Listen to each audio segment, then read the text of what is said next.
Assalamualaikum warahmatullahi wabarakatuh. Nama saya Farha Fisa. Di video kali ini saya akan memaparkan makalah yang sudah saya buat yang berjudul tentang definisi dan penggolongan. Baiklah, kita mulai dari yang pertama, definisi logika. Kata definisi berasal dari kata definito dalam bahasa Latin yang berarti pembatasan. Definisi berarti suatu susunan kata yang tepat, jelas, dan singkat. Definisi ini dapat dinyatakan dengan beberapa cara, yaitu yang pertama dengan menyatakan asal-usul atau etimologi, yang kedua menurut asal-usul, dan yang ketiga dengan sinonim. Ada beberapa peraturan yang perlu ditepati untuk suatu definisi. Yang pertama itu definisi harus dapat dibolak-balikkan dengan hal didefinisikan.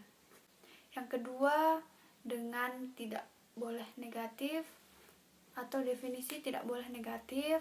Yang ketiga, apa yang didefinisikan tidak boleh masuk dan tidak boleh masuk ke dalam definisi.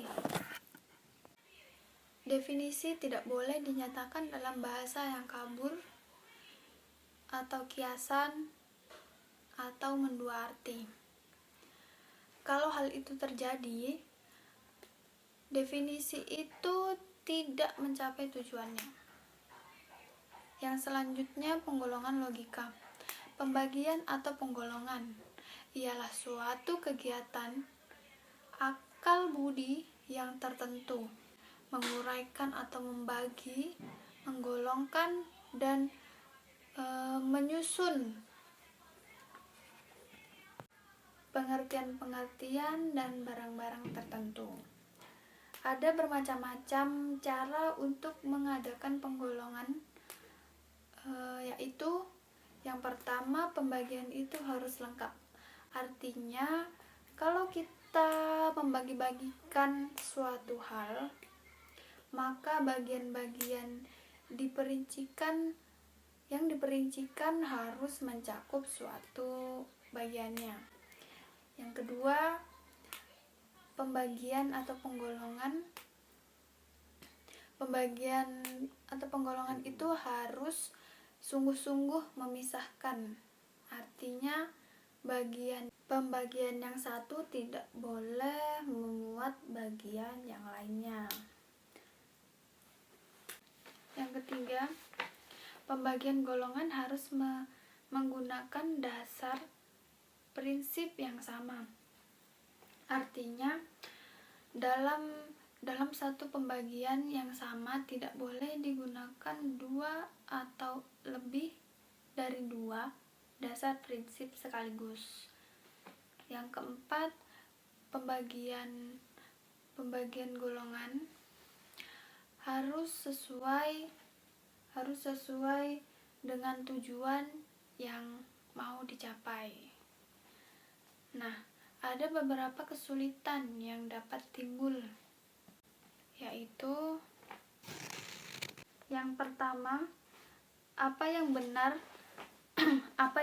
untuk keseluruhan juga benar untuk bagian-bagiannya. Tetapi apa yang benar untuk bagian-bagian belum pasti juga benar untuk keseluruhannya. Dan yang kedua, adanya keraguan tentang apa atau siapa yang sebenarnya masuk dalam kelompok tertentu. Yang terakhir, yang ketiga, karena tidak berpikir panjang,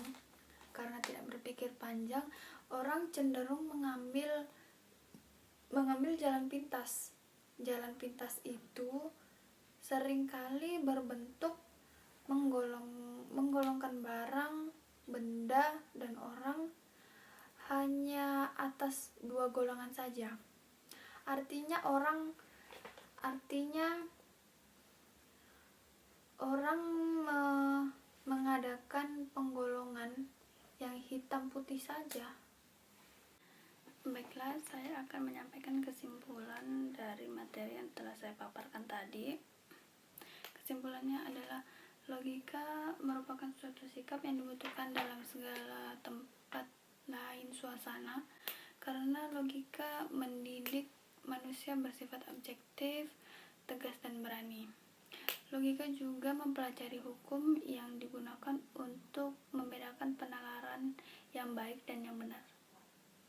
Logika juga mempelajari hukum yang digunakan untuk membedakan penalaran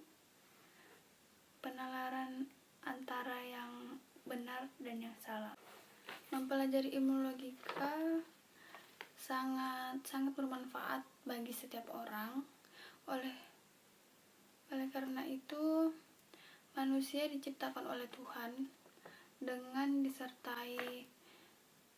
disertai akal agar mampu berpikir logis dan sesuai dengan fakta ada di dalam masyarakat. Logika harus dipakai oleh setiap orang dalam setiap pemikirannya, karena dengan logika manusia diarahkan untuk berpikir cerdas,